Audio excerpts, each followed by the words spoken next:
दतिया जिले के भांडेर के पूर्व विधायक, मध्य प्रदेश अनुसूचित जाति जनजाति आयोग के पूर्व सदस्य, भारतीय जनता पार्टी अनुसूचित जाति प्रकोष्ठ के प्रदेश उपाध्यक्ष और नवनियुक्त बांस एवं शिल्प विकास बोर्ड आयोग मध्य प्रदेश के अध्यक्ष घनश्याम पिरोनिया अल्प प्रवास पर सीहोर पहुंचे। श्री पिरोनिया ने विश्वविख्यात शिव पुराण महाकथावाचक पंडित श्री प्रदीप जी मिश्रा कुबरेश्वर धाम पहुंचकर और सीहोर कस्बा स्थित रामद्वारा मंदिर पहुंचकर संत राम जी महाराज से आत्मीयता के साथ भेंट वार्ता की। भाजपा सीहोर जिला महामंत्री रवि नागले, मानव अधिकार मंच के प्रदेशाध्यक्ष वरिष्ठ समाजसेवी नौशाद खान और भाजपा नेता हरीश कौशल, सेवा यादव सहित अन्य विशिष्ट जनों ने उनका आत्मीयता के साथ स्वागत किया।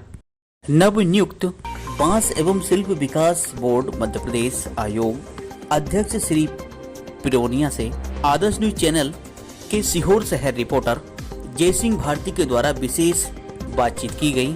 आइए सुनते हैं श्री पिरोनिया ने क्या कहा। सर नमस्कार, आपका बैकग्राउंड क्या है और आज पहले आप कौन कौन से पद पर रह चुके हैं? मैं इससे पहले हमारी जो दतिया जिले की भांडेर विधानसभा है उससे मुझे भारतीय जनता पार्टी ने विधायक बनने का अवसर दिया और उससे पहले मध्य प्रदेश राज्य अनुसूचित जाति आयोग का भी मैं सदस्य रहा हूं और भारतीय जनता पार्टी में वर्तमान में मैं अनुसूचित जाति मोर्चे में प्रदेश उपाध्यक्ष का भी दायित्व और अभी वर्तमान में मेरे को माननीय मुख्यमंत्री जी ने मध्य प्रदेश बांस एवं बांस शिल्प बोर्ड का अध्यक्ष बनाया है। हम इस बोर्ड के माध्यम से जो अनुसूचित जाति वर्ग में आने वाली इन बिरादरियों के जो काम है, जिनका मुख्य पेशा बांस का है, उन वर्गों का कल्याण करने की योजना मध्य प्रदेश शासन की इस बोर्ड के माध्यम से है। उनको हम कैसे लाभान्वित कर सकते हैं, कैसे आगे बढ़ा सकते हैं, उस हेतु हम सब लोग आज यहाँ पर एकत्रित हुए। सरकार में और भी नेता थे पर निगम अध्यक्ष के लिए आपको ही क्यों चुना गया? ये तो क्या रहता है, पार्टी की सोच रहती है, कौन से कार्यकर्ता को कहाँ फिट करना है, ये ही भारतीय जनता पार्टी का कार्य करने की शैली रहती है। कार्यकर्ता को तो निष्ठा से लगे रहना चाहिए, कब किसको कहाँ फिट करे ये नेतृत्व का ध्यान रहता है। और मुझे माननीय मुख्यमंत्री जी ने इस काम को करने के लिए कहा है, तो मेरा प्रयास रहेगा कि मैं शिद्दत से इस काम को करूं और बंसकार धानों जो भी बांस शिल्पी हैं, बांस का काम जिनका पेशा है, उनको इस बोर्ड के माध्यम से कैसे हम लाभ दे सकते हैं, उनको रोजगार के अवसर दे सकते हैं और उनके इस काम को हम कैसे और विकसित कर सकते हैं, ये हम करने का लक्ष्य है। क्योंकि केंद्र में प्रधानमंत्री माननीय नरेंद्र मोदी जी मिशन बैम्बू के माध्यम से इस काम को बहुत बढ़ाना चाहते हैं और मुख्यमंत्री माननीय शिवराज सिंह चौहान ने भी मध्य प्रदेश में पहली बार बांस बोर्ड का गठन किया है। कहीं ना कहीं इन दूरदर्शी महापुरुषों का ये सोच है कि ऐसे शोषित, पीड़ित, उपेक्षित समाज के अंतिम छोर के व्यक्तियों का कल्याण करना है, ये इस माध्यम से होगा। समाज के उत्थान के लिए सरकार की क्या योजना है? देखिए, ये पहली बार हुआ है। 70 साल में से अधिकांश समय कांग्रेस की सरकारें रहीं। कांग्रेस ने कभी भी इन वर्गों का कल्याण करने की नहीं सोची, केवल नारा देती रही कांग्रेस। भारतीय जनता पार्टी ऐसी पार्टी जो सब वर्गों का, सब समाजों का, जो ना प्रधानमंत्री जी कह रहे हैं सबका साथ, सबका विश्वास और सबका विकास, उसी ध्येयवाक्य को मुख्यमंत्री जी आगे कर रहे हैं, सबका विकास कैसे हो। और मैं समझता हूँ इस बोर्ड के माध्यम से कहीं ना कहीं समाज बिरादरी का लाभ मिलेगा।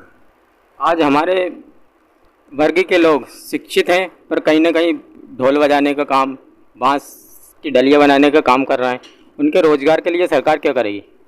देखिए, बाबा साहब ने भी कहा शिक्षित अपन बने, और शिक्षित बन के हम हमारे अधिकारों को कैसे प्राप्त कर सकते हैं, इस हिसाब में भी हम सब लोग बढ़ रहे हैं। आज हम देखेंगे हमारे जो पैतृक धंधे हैं उसको हमको ये हीन भावना से नहीं लेना है कि अरे साहब वो बांस का काम बड़ा शुद्ध काम है। हम अनादिकाल से बांस का जो हमारा काम करते आए हैं, आप देखेंगे कि राम की कल्पना भी बांस के बिना नहीं है। अगर वनवासी राम ने आताताई रावण को मारा तो कहीं ना कहीं उनके हाथ में बांस का धनुष था, उस बांस के धनुष से ही उन्होंने रावण को मारा होगा। भगवान श्री कृष्ण के अधरों पर जो मुरली है वो भी बांस की है। उस बांस की मुरली के माध्यम से उन्होंने गीता का उपदेश देकर समाज को एक संदेश देने का काम किया। हम सब अनुसूचित जाति वर्ग में तो आते हैं, लेकिन हमारा महान कार्य, हमको अपने कार्य पर गर्व होना चाहिए। और बैंड का काम करने वाली, बांस का काम करने वाली समाज को हम कैसे लाभान्वित कर सकते हैं। केंद्र की नरेंद्र मोदी सरकार भी और प्रदेश की शिवराज सिंह चौहान सरकार भी इस हेतु प्रयासरत है। सरकार द्वारा निगम के लिए कितनी राशि अलॉटमेंट की है?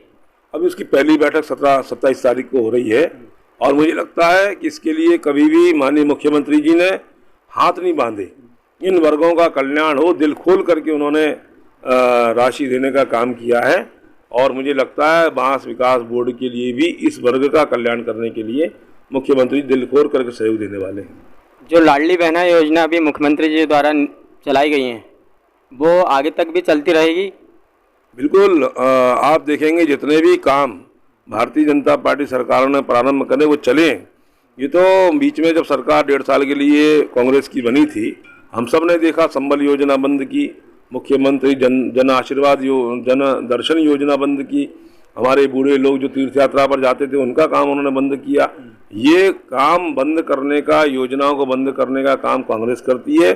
भारतीय जनता पार्टी तो योजनाओं को आगे ला करके, धरातल पर ला करके उनको, उनके माध्यम से कैसे हम जनता का कल्याण कर सकते हैं, ये करती है हमेशा। नहीं, माननीय मुख्यमंत्री जी, मैंने कहा ना, सबका साथ सबका विकास, ये करने का काम करते हैं।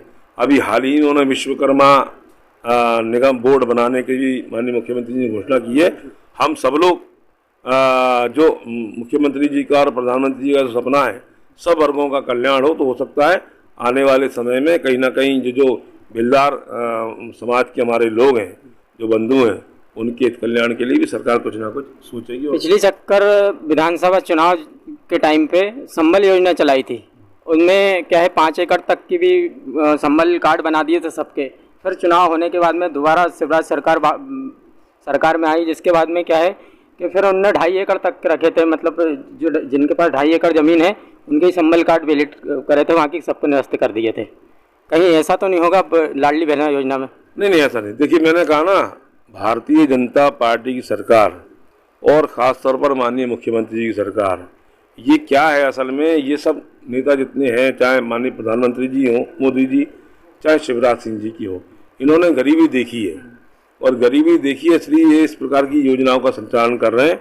मैंने कहा कांग्रेस ने हमेशा योजनाओं को बंद किया, जाके फटी ना पाँव बिमाई वो का जाने पीर पर आई।